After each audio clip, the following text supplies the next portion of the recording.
Hey everybody, this is Dr. Maples. So we're going to continue our lecture on social epidemiology by talking about culture-bound syndromes. Now, a culture-bound syndrome is a medical issue that impacts people who are living in a particular place, in a particular culture, particular time, and so forth. And it's something that unequally impacts them compared to others. The classic example of a culture-bound syndrome is anorexia. Anorexia is a disease where people deny themselves of nutrition for many different reasons, and we'll leave that there.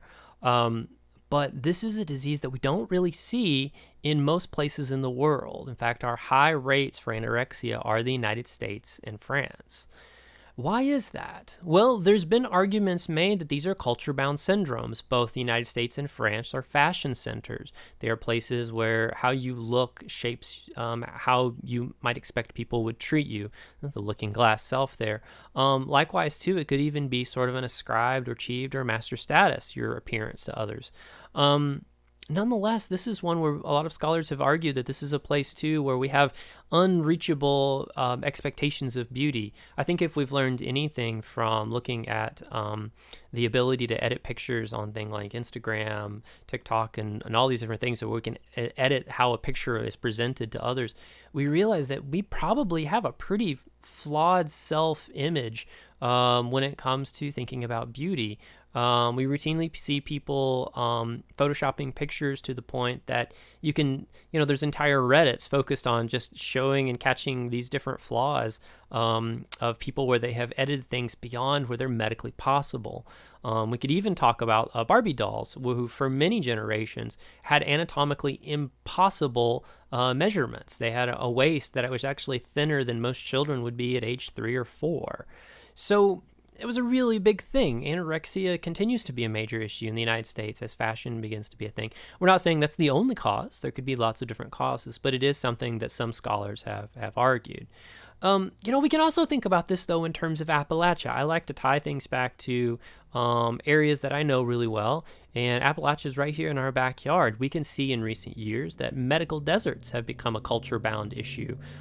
People who are living in Appalachia generally have worse off health, and there's lots of reasons. We have worse access to health care. We are generally more sedentary because there's lots of areas that don't have sidewalks. We also generally are more likely to smoke. Culturally, foods can impact our health in strange ways. These are all things that shape us, but then the fact that we also live in a medical desert, an area where there are few medical options, especially emergency options, these impact our life expectancies. As such, we see Appalachians living much shorter life expectancies than the rest of the United States. We'll talk about that actually just in a little bit. We also see, too, in Appalachia, there's been a surge in Hepatitis-C rates in Appalachia. This is something that's also related over to the opioid crisis that we've been fighting, particularly in Appalachia, but across the United States. Same thing, too, goes for HIV. We'll actually try to understand how HIV popped up in a very particular place and time. And that'll be in our next lecture where we talk a little bit more about its history and try to put that into historical perspective as we think about culture-bound syndromes. Now, let's think about Appalachia for just a moment. Do note that in our next lecture series, we'll talk about rural sociology, and we'll spend some time thinking about Eastern Kentucky. So this kind of gives us some context for considering those lectures. But in the 1960s, we saw that Appalachian health was far, far below the national standard. We had really high rates of death, what we call mortality. And we saw that with the war on poverty in the 1960s and 1970s, which was Lyndon Baines Johnson had a war on poverty where he tried to change Appalachia's poverty. We actually saw that life expectancy started to improve. People were living longer lives, and it was largely because they were getting access to basic medical care that was available anywhere else, ranging from really simple vaccines to simple care for things like the flu. But now we're seeing that those mortality rates have gone the other way. The war on poverty has been over for it's started over 40 years ago and is long behind us now. And Appalachia's mortality rates are continuing to trickle back up, even as mortality was generally falling for most people across the United States. So we see in Appalachia that it was continuing to get worse. The medical deserts here are a serious problem. What we often find is that the distance between where people live who need medical care and where medical centers are can be a very big gap. When you live within 5, 10, 15 minutes of medical care, In routine illnesses, having access to that is like, well, maybe this cold has gone a step beyond what I can fight, so I'll go get antibiotics. And for a short commute, like 5-15 minutes, it's not a big deal. But what if you lived like an hour and a half away from medical care, or even further? You might put those things off. Similarly, if you live closer and have options for medical care, you're more likely to get the basic medical care like checkups each year. Every year over the summer, I have my usual checkup. Doctor sees if there's anything of concerns, checking for all sorts of different things, skin cancers, random things that I might notice.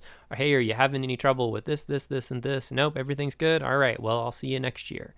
But those annual checkups are a really powerful way for us to find problems before they exist.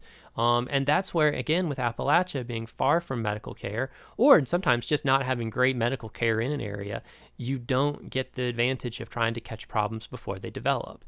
Instead, what usually happens is they wait and they wait and they wait until it is either so extreme that you die, or you're going to the emergency room. By the way, emergency rooms, another issue for rural areas. Many rural areas in eastern Kentucky are going to drive at least an hour to get to an emergency room. And those are basic emergency room facilities. That's not getting to the University of Kentucky's cardiac center. By the way, cardiac center is also a big thing that we have a shortage of in eastern Kentucky. As such, it's a rough place to have a heart attack because you may be very far from cardiac care. These delays increase death rates. You also see two issues with things like specialists and getting things like kidneys, heart, lungs, all checked out. So it creates a real issue for Appalachians. We're also in recent years seeing a rapid increase in hepatitis-C rates. Now, hepatitis-C rates, hepatitis-C is a disease that is linked back to spread by contaminated blood. And a couple of things are happening there. We are seeing that people are more apt to reuse needles and share needles because of using intravenous drugs, including heroin, fentanyl, and so forth. And because of this, social epidemiologists know that anytime we see a rise in an opioid crisis, we're going to see a rise in hepatitis-C. And when we see a rise in hepatitis-C, social epidemiologists also know that there's another disease that's going to pop up, and that's HIV, the human immunodeficiency virus. I want to give you a really interesting case study from Scott County, Indiana. Scott County, Indiana is not far from the Kentucky border. It's right across the line from Louisville, as I recall. And the experts there a while back, as a 2009 in recent years, health experts started noticing a really big health increase, hepatitis-C increase. And it was really scary because they also knew that when they saw that hepatitis-C surge, that HIV, it's just always going to be in the mix in the coming months. So they knew because of that hep-C surge, they were going to need to check people for HIV. Surely enough, this was an area that had seen 3 cases of HIV in between 2009 and 2014. And in a matter of months, they saw it increase by 140 cases. Again, that surge in hep-C means more people are sharing needles. When we see increased sharing needles, we know that hepatitis-C and HIV are going to increase. One of the big things that we see is hepatitis-C in recent years is up over 300% in Tennessee, West Virginia, and certainly Kentucky. And one of the things that I continue to watch is that in Richmond, we continue to see HIV and hep-C being something that it goes up and it goes down, and it goes up and it goes down, but it is quite prevalent here. This raises a really interesting question because one of the really interesting things that we saw in the United States was the appearance of HIV. And in some ways, it could be argued that it appeared as a culture-bound syndrome, but then spread to the entire United States. And what I want to do is spend some time talking about that. I want to talk about that because it's a good example of how social epidemiology works and how people are able to study things. But it also, as an individual, it gives you a chance to learn about a virus that your generation largely thinks has been cured, which is inaccurate. What we see currently is that people with HIV can live almost normal life expectancies with proper medical care, and normal life expectancies with perfect medical care, like folks like Magic Johnson have. However, it is something that you need to be aware of and that you need to get treated. And more importantly, simply knowing how you can be exposed to it above and beyond sharing needles would be really useful. So that's actually where we're going to wrap up this lecture. In our last lecture in social epidemiology, we're going to talk about the history of HIV in the United States. We're going to learn the basic causes of where we get it and how we get it. We're also going to learn some basic statistics on it that you'll find very valuable. If you have questions about medical deserts, about culture-bound syndromes thus far, feel free to write me. Otherwise, I will see you in our next lecture. Take care.